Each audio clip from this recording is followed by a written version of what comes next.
27 is your local election headquarters. Robert F. Kennedy Jr. has officially filed to be on PA's presidential ballot in November.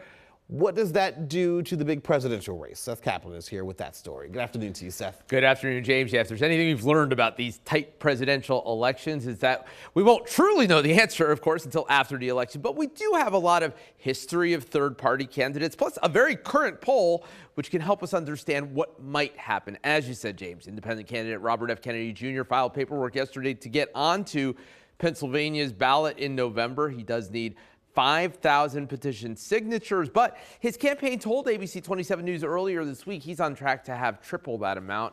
Almost no one expects him to win the presidency, but that doesn't mean he might not help decide the race between President Joe Biden and former President Donald Trump.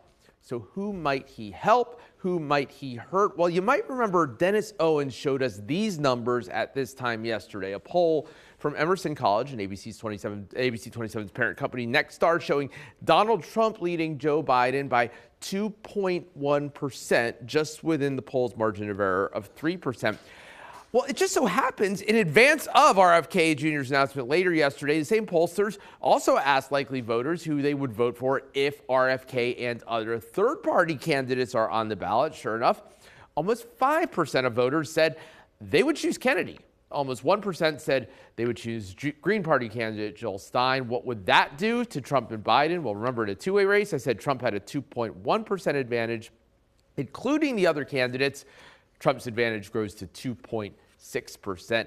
Not a big change, but as we have seen over the years, these elections are games of small numbers. So, James, if we think back over the years, there are elections where a third-party candidate did spoil the election from the perspective of somebody else who might have won. Ralph Nader, back in 2000, for folks who remember, was the one who most clearly, George Bush won the election in Florida by 537 votes. Nader had almost 100,000 votes in that state. And in that case, it was very clear that Nader was siphoning votes mainly from Al Gore. RFK Jr. is an interesting story because, you got that Kennedy name, which people thought, oh, that's bad for a Democrat like Biden. But on the other hand, a lot of the same, kind of anti-vaxxing positions and so forth that Trump took. So a little harder to say who he's hurting and helping more. And especially when you look at that poll, those numbers tell you said, Trump was beating Biden by about 2 percentage points.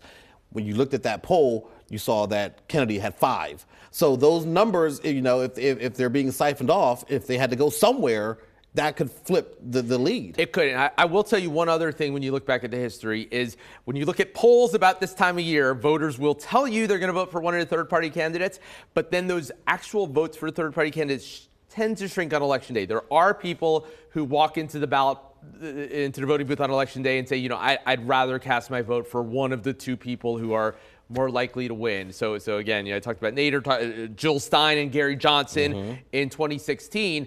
Really tight election. They might have made a difference. But if you look at polls in June, a lot of people said they might vote for one. About 11% said they'd vote for one or two of those. By November, that had shrunk. Don't be surprised if that happens again. Absolutely. And of course, don't be surprised that you're going to see these candidates make their way to Pennsylvania a lot more because these numbers are so close. They sure are. All right, Seth, thank you very much. And speaking of